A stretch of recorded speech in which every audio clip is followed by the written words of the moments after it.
भौतिक राशियों के वर्गीकरण में आज हम डिस्कस करने वाले हैं कि दिशा के आधार पर भौतिक राशियां कितने प्रकार की होती हैं। तो देखो, दिशा के आधार पर भौतिक राशियां दो प्रकार की होती हैं, अदिश राशि और सदिश राशि। ये एग्जाम की दृष्टि से बहुत ही इम्पॉर्टेंट टॉपिक है, अदिश राशि और सदिश राशि।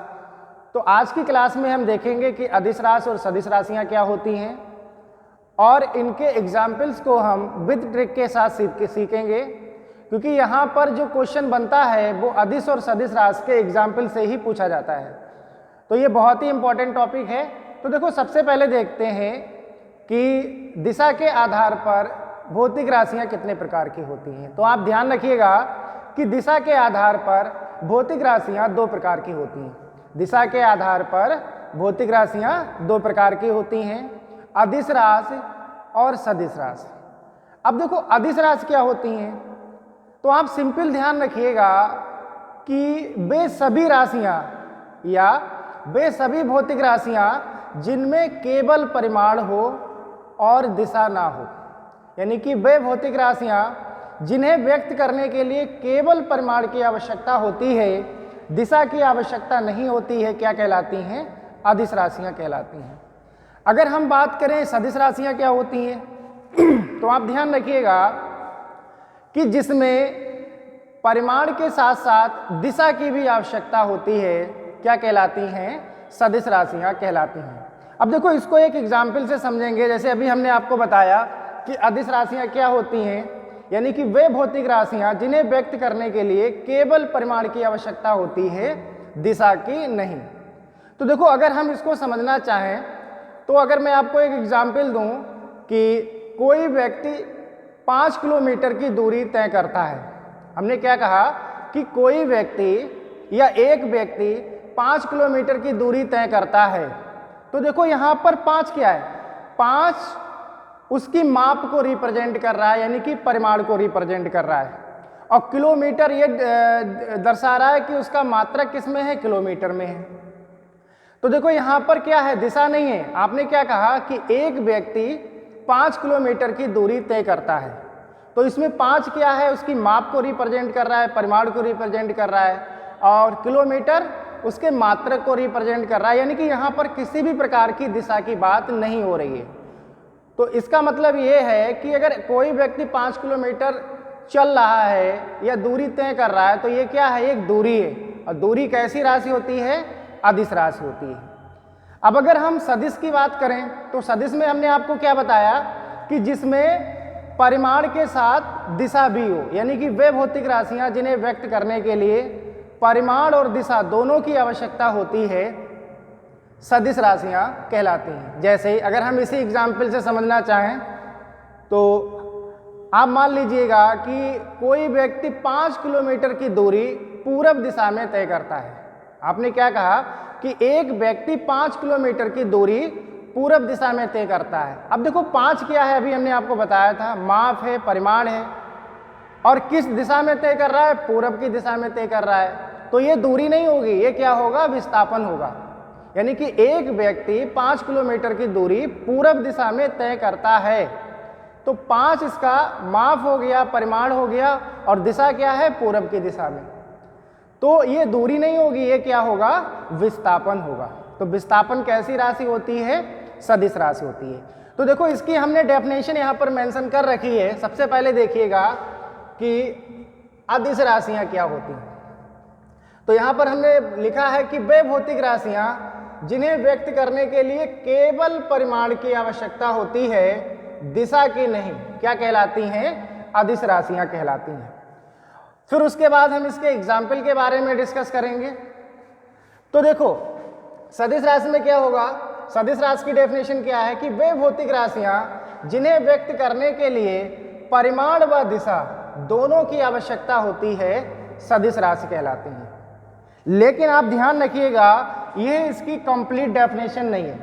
अगर हम सदिश राशि की बात करें तो सदिश राशि की ये कंप्लीट डेफिनेशन नहीं है। इसकी देखो, हमने एक और डेफिनेशन लिख रखी है। आप ध्यान रखिएगा कि वह भौतिक राशियां जिनमें परिमाण व दिशा दोनों हो, वह भौतिक राशियां जिनमें परिमाण व दिशा दोनों हो और जो वेक्टर के योग के नियम का पालन करती हो क्या कहलाती है? सदिश राशियां कहलाती हैं। ध्यान रखिएगा, वह भौतिक राशियां जिनमें परिमाण और दिशा दोनों हो और जो वेक्टर के योग के नियम का पालन करती हो क्या कहलाती हैं? सदिश राशियां कहलाती हैं। अब देखो, अगर हम बात करें, जैसे यहां पर अगर हम बात करें विद्युत धारा की, तो विद्युत धारा क्या है? एक अदिश राशि है, लेकिन विद्युत धारा में दिशा भी होती है। और अभी आपने क्या पढ़ा कि अदिश राशि में क्या होता है? परिमाण की आवश्यकता होती है, दिशा की आवश्यकता नहीं है। लेकिन विद्युत धारा एक अदिश राशि है, फिर और विद्युत धारा में क्या होती है? दिशा होती है। तो ये अदिश राशि क्यों है? तो आप ध्यान रखिएगा, आपसे पूछ सकता है कि विद्युत धारा में परिमाण के साथ साथ दिशा भी होती है, फिर भी ये अदिश राशि है। क्यों? क्योंकि ये वेक्टर के योग के नियम का पालन नहीं करती है। तो ध्यान रखिएगा, विद्युत धारा में दिशा होती है, फिर भी ये क्या है? अदिश राशि है। क्यों है? क्योंकि ये वेक्टर के योग के नियम का पालन नहीं करती है। तो देखो, अब हम यहाँ पर अदिश और सदिश राशि के एग्जाम्पल्स के बारे में डिस्कस करेंगे, जहाँ से क्वेश्चन पूछा जाता है। तो देखो, यहाँ पर हमने इसकी कुछ सिंपल सी ट्रिक लिख रखी है, आप अपनी ट्रिक भी बना सकते हो याद करने के लिए। तो देखो, यहाँ पर हमने अदिश राशि की जो ट्रिक ली है कि उस आर्द्रता को लंबी चाबी दो। क्या ट्रिक है? उस आर्द्रता को लंबी चाबी दो। सिंपल है, आपको याद हो गया होगा। तो देखो, यहाँ से हम इसके अदिश राशि के अगर एग्जाम्पल्स की बात करें तो देखो किस टाइप से आएंगे। अगर हम ऊ की बात करें तो देखो, ऊ से क्या आ जाएगा? ऊ से ऊर्जा आ जाएगी। क्या आ जाएगा? ऊर्जा। तो ध्यान रखिएगा आप, ऊर्जा कैसी राशि है? अदिश राशि। उसके बाद अगर हम सा की बात करें, सा, तो देखो सा से क्या हो जाएगा? समय हो जाएगा। तो समय कैसी राशि है? ध्यान रखिएगा, अदिश राशि है। उसके बाद श्यानता हो जाएगा, श्यानता। तो श्यानता भी कैसी राशि है? अदिश राशि है। तो देखो, ऊ से क्या हो जाएगा? ऊर्जा, और सा से क्या हो जाएगा? समय, श्यानता। ऐसे ही अगर हम आ की बात करें, आ की बात करें तो देखो, आ से क्या हो जाएगा? आयतन। क्या हो जाएगा? आयतन। आ से क्या हो जाएगा? आयतन और आवेश। तो देखो, आयतन भी क्या है? एक अदिश राशि है। और आवेश क्या है? आवेश भी एक अदिश राशि है। तो ध्यान रखिएगा, आ से क्या हो जाएगा? आयतन, आवेश और आप लिख सकते हो आवृत्ति। क्या हो जाएगा? आवृत्ति। फिर अगर बात करें हम द्रा की, तो देखो, द्रा से आ जाएगा द्रव्यमान। द्रव्यमान भी क्या है? एक अदिश राशि है। फिर उसके बाद अगर हम ता की बात करें तो देखो, ता से आ जाएगा ताप, यानी कि टेम्परेचर भी क्या है? एक अदिश राशि है। और तीव्रता, तीव्रता भी क्या, कैसी राशि होगी? अदिश राशि होगी। उसके बाद अगर हम का की बात करें तो देखो, को से यहाँ पर हम बनाएंगे कार्य। तो कार्य कैसी राशि है? ध्यान रखिएगा, कार्य भी एक कैसी राशि है? अदिश राशि है। उसके बाद अगर आता है लंबी, तो देखो, लंबी का यहाँ पर हमने बनाया है, लंबी से मतलब लंबाई। तो लंबाई कैसी राशि है? अदिश राशि है। उसके बाद आता है चा। तो देखो, चा से यहां पर बन जाएगा चाल, और आप ले सकते हो औसत चाल। औसत चाल। तो ध्यान रखिएगा, चाल भी कैसी है? एक अदिश राशि है। और औसत चाल भी कैसी हो जाएगी?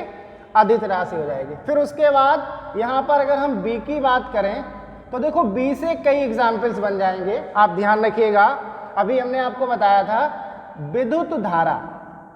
क्या? विद्युत धारा। और विद्युत धारा कैसी राशि है? ध्यान रखिएगा, अदिश राशि है। उसके बाद आप लिख सकते हो विद्युत विभव। विद्युत विभव। फिर आप लिख सकते हो विद्युत शक्ति। क्या आ जाएगा? विद्युत शक्ति। अब देखो, विद्युत शक्ति भी कैसी राशि है? ध्यान रखिएगा, एक अदिश राशि है। विद्युत शक्ति भी कैसी राशि है? एक अदिश राशि है। और लिख लीजिएगा विशिष्ट ऊष्मा विद्युत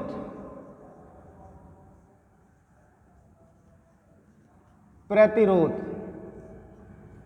फिर आप लिखिएगा विद्युत चालकता, विद्युत चालकता। और विद्युत चुंबकीय क्षेत्र लिख लीजिएगा विद्युत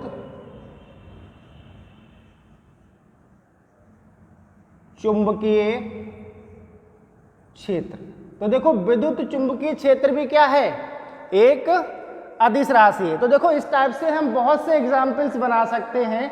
एक आप और लिख सकते हो विकिरण तीव्रता। क्या लिखेंगे आप? विकिरण तीव्रता, विकिरण तीव्रता। तो देखो बी से आप ध्यान रखना, बी से देखो क्या हो जाएगा? विद्युत धारा, विद्युत विभव, विद्युत शक्ति, विशिष्ट ऊष्मा, विद्युत प्रतिरोध, विद्युत चालकता, विद्युत चुंबकीय क्षेत्र, विकिरण ऊर्जा। तो ये सब क्या है? अदिश राशि है। उसके बाद देखो यहां पर बचता है, यहां पे मैं लिख दे रहा हूं द। तो देखो दो से यहां पर आप सेंस लगा लीजिएगा। दो से क्या हो जाएगा? दूरी। दूरी भी कैसी राशि है? अदिश राशि है। और दा से क्या हो जाएगा? दाब। दाब भी कैसी राशि है? अदिश राशि है। तो देखो यहां पर हमने एक सिंपल सा ट्रिक लिया था कि उस आर्द्रता को लंबी चाबी दो। तो आप देखिएगा इससे हमने कितनी अदिश राशियां बना ली है। तो इस टाइप से अगर आप प्रैक्टिस करेंगे तो बहुत ही इजीली आप इसको सीख सकते हो। देखो उसे क्या हो जाएगा? ऊर्जा। फिर सा से समय श्यानता। आ से क्या हो जाएगा? आयतन, आवेश, आवृत्ति। फिर द्रा से क्या हो जाएगा? द्रव्यमान। ता से ताप, तीव्रता। को से देखो यहाँ पर कार्य हो जाएगा। लंबी से लंबाई हो जाएगा। चा से देखो चाल, औसत चाल। बी से हमने आपको बताया, देखो बी से कितनी अदिश राशियाँ ड्राइव हो रही हैं। उसके बाद अगर हम दा की बात करें तो दा से क्या हो जाएगा? दूरी और दाब। तो आप इसको अगर प्रैक्टिस करेंगे तो बहुत ही इजीली सीख जाएंगे कि इनको आप बना सकते हो कि अदिश राशियाँ के एग्जाम्पल आप बहुत ही इजीली सीख सकते हो। और इससे बाहर नहीं पूछता है एग्जाम में, यहीं से पूछा जाता है क्वेश्चन। अब देखो अगर हम यहाँ पर बात करें सदिश राशियों के एग्जाम्पल में, तो यहाँ पर ट्रिक क्या बनाया हमने? संवेग वितरण बल क्षेत्र। बहुत ही आसानी से आपको याद आ जाएगा, संवेग वितरण बल क्षेत्र। अब देखो संवेग से कौन कौन सी अदिश राशियां बन सकती हैं? संवेग। तो देखो संवेग से एक तो आपकी संवेग ही अदिश राशि हो जाएगी। अगर आपसे पूछे संवेग कैसी राशि है, तो कैसी राशि है? अदिश राशि है। फिर आ जाएगा रेखीय संवेग, रेखीय संवेग। तो रेखीय संवेग भी कैसी है? अदिश राशि, सदिश राशि है। फिर कोणीय संवेग, कोणीय संवेग। तो देखो संवेग से हम क्या बना सकते हैं? संवेग, संवेग भी कैसा होगा? अदिश राशि होगा। और रेखीय संवेग, कोणीय संवेग। अब देखो अगर हम यहाँ पर वेग से अगर बनाना चाहें तो देखो वेग से भी यहीं पर राशियां बन जाएंगी आपकी। कोणीय वेग क्या हो जाएगा? कोणीय वेग। तो कोणीय वेग भी कैसी है? सदिश राशि है। फिर वेग, वेग भी कैसी राशि है? ध्यान रखिएगा, सदिश राशि है। उसके बाद आवेग, आवेग। तो आवेग भी कैसी राशि हो जाएगी? सॉरी, आवेग, आवेग कैसी राशि है? सदिश राशि है। तो देखो संवेग से हम बहुत ही इजीली सीख सकते हैं कि संवेग, रेखीय संवेग, कोणीय संवेग, कोणीय वेग, वेग और आवेग। तो इस टाइप से अगर हम प्रैक्टिस करेंगे तो इसको बहुत ही इजीली तरीके से सीख सकते हैं। फिर उसके बाद अगर हम यहां से दूसरा शब्द लें वितरण, वितरण। तो देखो वितरण से कौन कौन सी बन जाएंगी? एक तो विस्थापन आ जाएगा, अभी हमने आपको एग्जाम्पल से भी समझाया था। विस्थापन, तो विस्थापन भी कैसी राशि है भाई? सदिश राशि है, वेक्टर क्वांटिटी है। विस्थापन के बाद आप यहां पर बना सकते हो त्वरण। त्वरण देखो लास्ट में अगर तरण शब्द की बात करें तो तरण से क्या बन जाएगा, त्वरण बन जाएगा। फिर युवा की अगर बात करें तो देखो वजन, वजन, और वजन से आप सेंस लगा सकते हो भार। भार कैसी राशि है, सदिश राशि है। कैसी राशि है, सदिश राशि है। उसके बाद अगर हम बात करें बल, तो बल में आप ध्यान रखेंगे कि बल एक कैसी राशि होती है, सदिश राशि होती है। तो बल भी क्या हो जाएगा, बल, और दूसरा आप लिख सकते हो बल आघूर्ण। बल आघूर्ण, तो बल आघूर्ण भी कैसी राशि है, सदिश राशि है। उसके बाद देखो अगर हम क्षेत्र की बात करें तो ये ध्यान रखने वाला पॉइंट है, अभी हम बताएंगे। क्षेत्र से देखो विद्युत क्षेत्र क्या हो जाएगा, विद्युत क्षेत्र। तो विद्युत क्षेत्र भी कैसी राशि है, सदिश राशि है। और चुंबकीय क्षेत्र, चुंबकीय क्षेत्र, और चुंबकीय क्षेत्र भी कैसी है, सदिश राशि है। तो यहां पर थोड़ा आप ध्यान रखेंगे, अगर वो एग्जाम में आपसे कंबाइंड करके पूछता है कि विद्युत चुंबकीय क्षेत्र कैसी राशि है, ध्यान रखिएगा, इसको आप अंडरलाइन कर लेना कि विद्युत चुंबकीय क्षेत्र कैसी राशि है, तब आप कहेंगे अदिश राशि है, यानी कि स्केलर क्वांटिटीज है। अगर आपसे अलग अलग पूछता है कि विद्युत क्षेत्र कैसी राशि है, आप कहेंगे सदिश राशि है। चुंबकीय क्षेत्र कैसी राशि है, तो कैसी राशि है, सदिश राशि है।